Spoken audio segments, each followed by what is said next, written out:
How many of you said never gonna do something and you ended up doing it? Huh? Come on, 100% of us. Well, I said I would never go to SkidRow. I did when I moved to LA in '87. I said I'd never, till I ended up homeless. I also said I would never drive. I hate driving. Oh my gosh, I took a job in St. Louis in '03, and I drove from LA to St. Louis, and I said, I'll never do that again. So in '09, I drove 11,263 miles. And I said I'd never do that. Then the next year, a little over 13,000 miles, and I said I'd never do that. And last year, the Canadian government invited me to travel to 24 cities. So I actually went from LA back to LA, and that was a little crazy.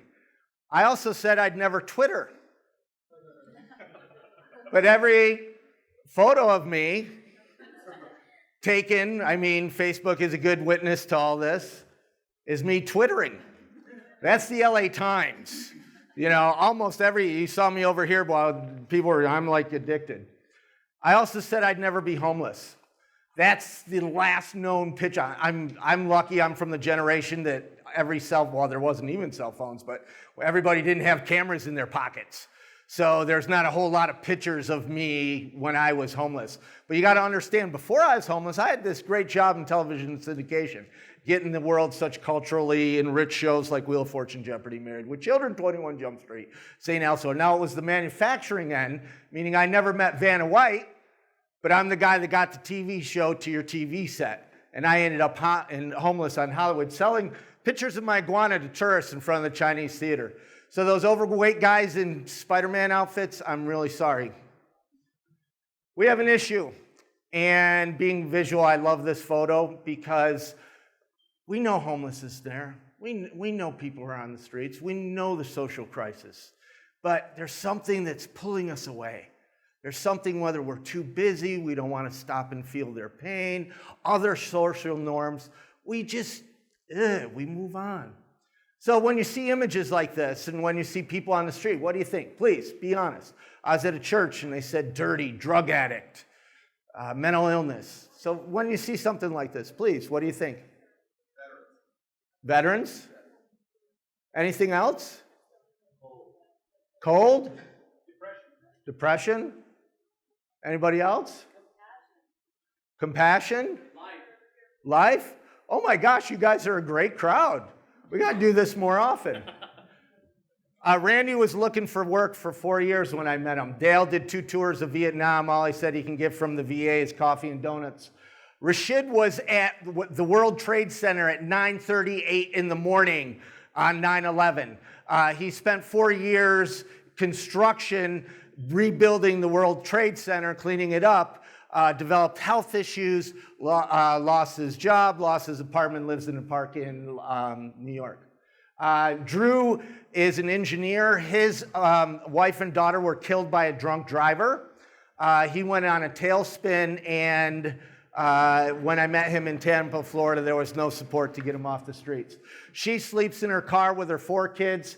She sleeps next to her car because in most communities, it's illegal to sleep in your car. So she was arrested for sleeping in her car and actually puts a bed out, a sleeping bag on the sidewalk next to her car. But this is the homelessness. I mean, SkidRow is a very stereotypical, iconic almost imagery that, you know, I purposely reinforce that stereotype. But this is the homelessness. I mean, there's a huge percent of homelessness that you don't even see.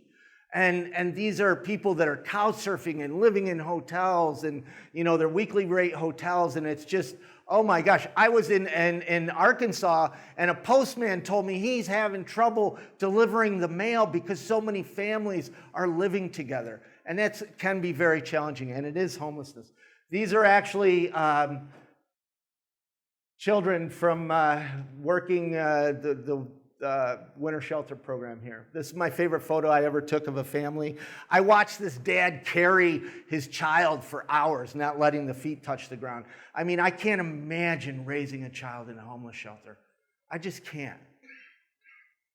When I was traveling Nevada, I was with the Nevada Partnership of Homeless Youth.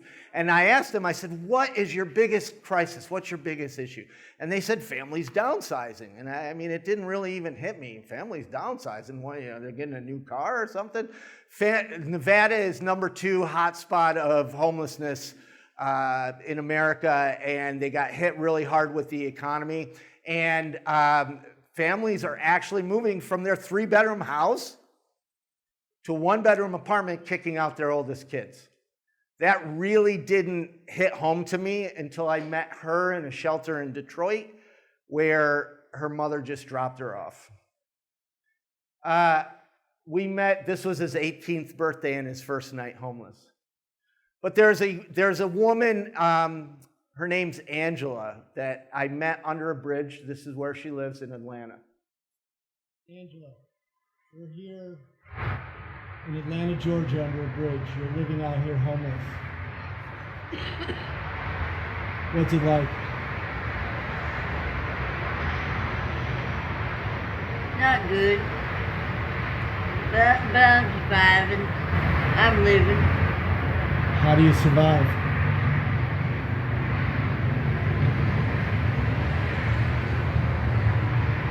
I believe in God. God takes care of you? Yep. How long have you been under this bridge? I'm not sure.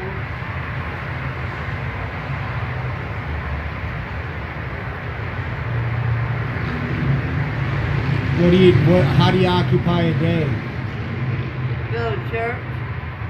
You go to church. What else? I pray.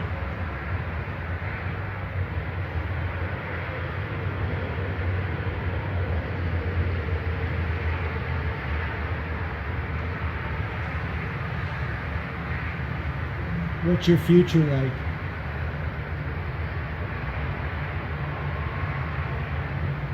I'll have somewhere to stay soon. If you had 3 wishes, what would they be?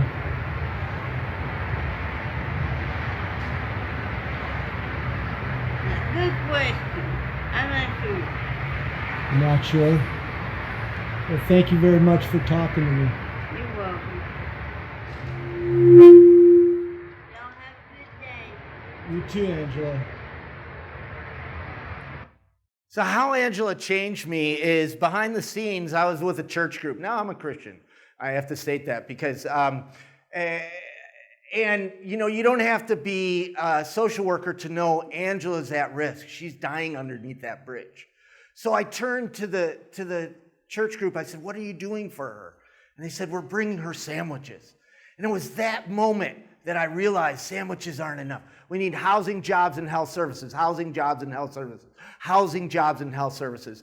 And now, before I met Angela, I thought whatever your support level was, maybe you make chocolate chip cookies and go out and hand them out. At least you're doing something.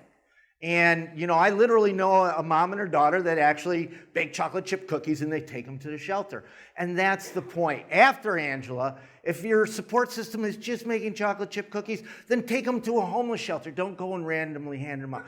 And Rashid, when I met him in Tompkins Square Park in the Lower East Side of New York, I was there 2 hours and 5 churches came and fed the same people. On Skid Row, there is food 24/7. Nobody's going hungry on Skid Row. You have Christian after Christian after Christian coming down here and feeding people, trying to save the lost. As you know, sorry I get a little bit passionate because as you know, you saw Angela's already in church. We come down here as it's like a feeding ground and we need to be an answer to people's prayer instead of just trying to get them to say a sinner's prayer. The majority of times I play Angela's video, people say, do you know how she got there? I don't, but this little short cartoon may give some insight. Elizabeth was born on a Monday in the early morning hours. Her parents nicknamed her Beth and loved her more than life. Beth always knew she would be a famous artist and the entire world would love and adore her. Then one day, something terrible happened to Beth's mom and dad, and Beth never saw them again. She was shuffled from house to house and school to school, never attached to anything or anyone. When Beth was 17, she got a job in a small apartment she could barely afford. She took the bus to work and every night would head home alone to her little apartment to paint until late into the night. One morning, Beth woke up and she was very sick. Beth finally saw a doctor who prescribed her some medicine. It was very expensive. Beth searched for a job closer to her apartment, but there were none to be found. She started selling her belongings, even her mother's jewelry. But the bills piled up and up and up. Beth lost her phone, her lights, her heat, and eventually her home. She asked for work, she asked for money. Then one day, she stopped asking for anything.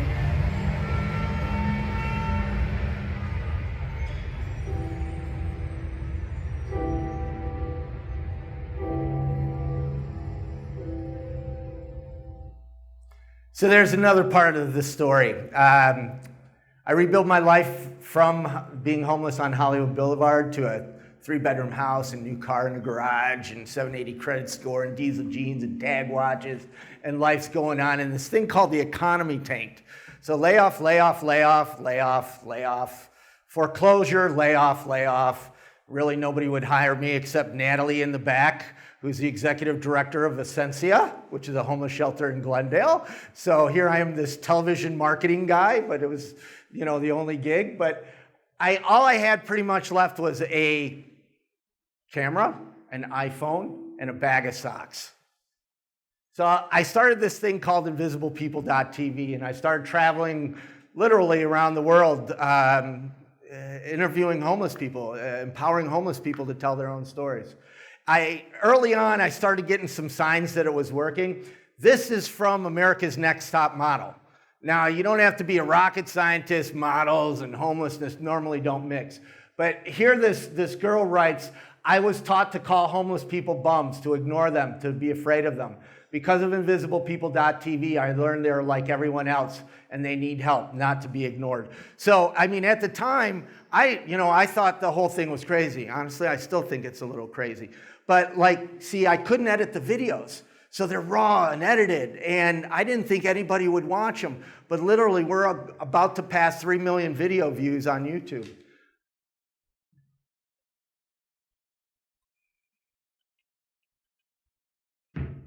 It's stuck on the slide.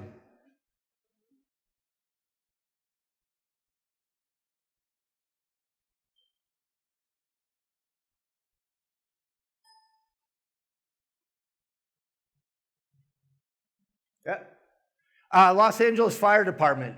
These guys, they're not just getting cats on the trees. They're the real heroes. They're amazing. This is from their Twitter feed. Mark, you humble us to the point our eyes leak. You're among the greatest examples that any of us could follow. And please, I'm trying to show influence. I'm trying to show that in today's world, one person, you can make a difference. This is Nancy Pelosi and me photoshopped in Bentonville, which is the home of Walmart. And it's not Thanksgiving, because literally, homelessness isn't sexy unless it's Thanksgiving. So for me to be photoshopped in the topic of homelessness, to be with the Speaker of the House at the time, that's just amazing. For several years, my iPhone actually sunk to the Ford Motor Company website. Last year, General Motors lent me a car.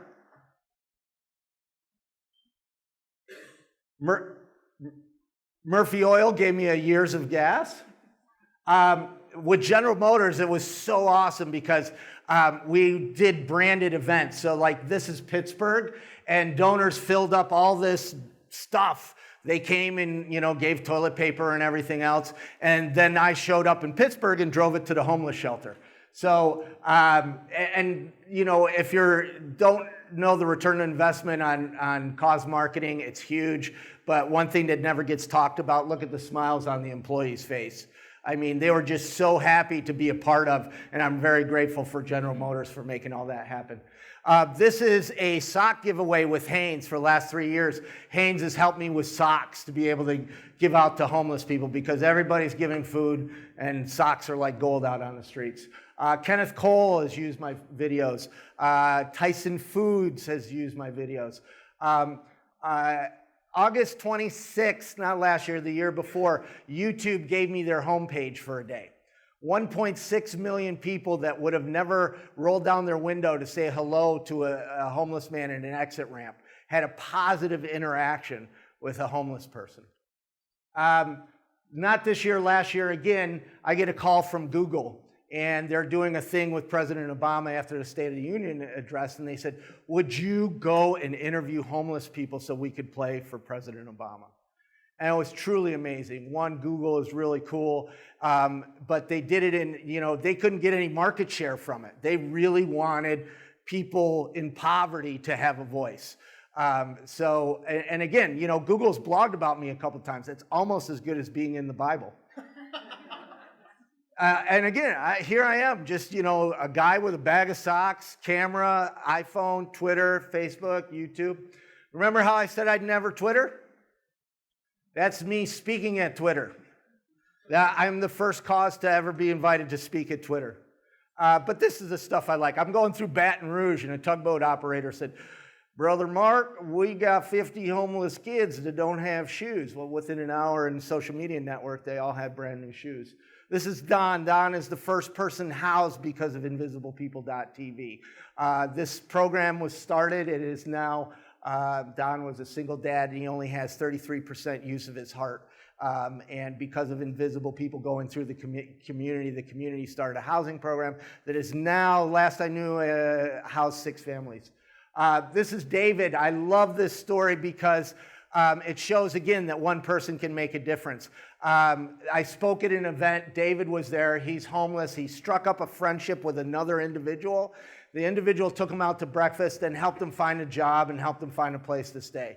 So it was one person. It wasn't the United Way and it wasn't Salvation Army. You can make a difference. This might be my favorite. A farmer donated 40 acres of land that's now feeding 150 people a week.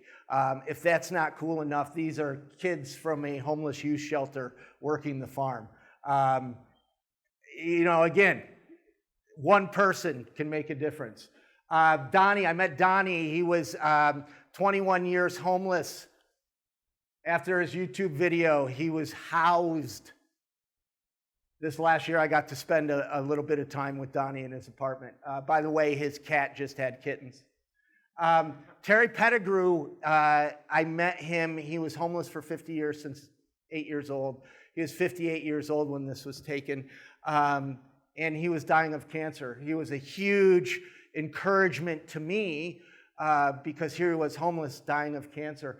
So I did his video. The Calgary newspaper put it on their front page, and he was reunited with his brother that he hadn't seen for 33 years. And he was able to spend about 50 days with family before he passed. 2 colleges in Canada are now doing scholarships to low or no-income homeless people because of invisible people going through. And the last year's road trip was championed the Canadian Alliance to End Homelessness. This is the mayor of St. John's, Newfoundland, signing a proclamation, who also included a homeless youth friend of mine to speak to the city council. So pretty much InvisiblePeople.tv, you know, we use social media to have impact. Where we're going in the very near future is building local invisible people chapters around North America to help fight homelessness. This is my all-time favorite. This is Joseph. When Joseph came to us, he had maggots in his leg. And you know, we first took him to the hospital, and I haven't used Joseph for a bit, so I'm choking up a little bit. And I'm being honest, and I've been doing homelessness for a long time, and I was homeless. I didn't think he was going to make it. And I was telling Joseph, I said, stay in the hospital. Stay here. You got nurses. You got, the showers and bathrooms and food. Stay here. Stay in the hospital. And a coworker of mine found his name's Trevor, found a loophole in a grant, and he was able to get him housing, and we were able to get Joseph immediately into housing. Housing First works. And this is the first steak Joseph had in 13 years. Look at that smile. Well, 2 weeks later, I took him to Bob's Big Boy, and I tried to get him to smile, and he said no, and I asked him why, and he said, because you're not buying me steak. Thank you, everybody. It's truly an honor. This has been amazing.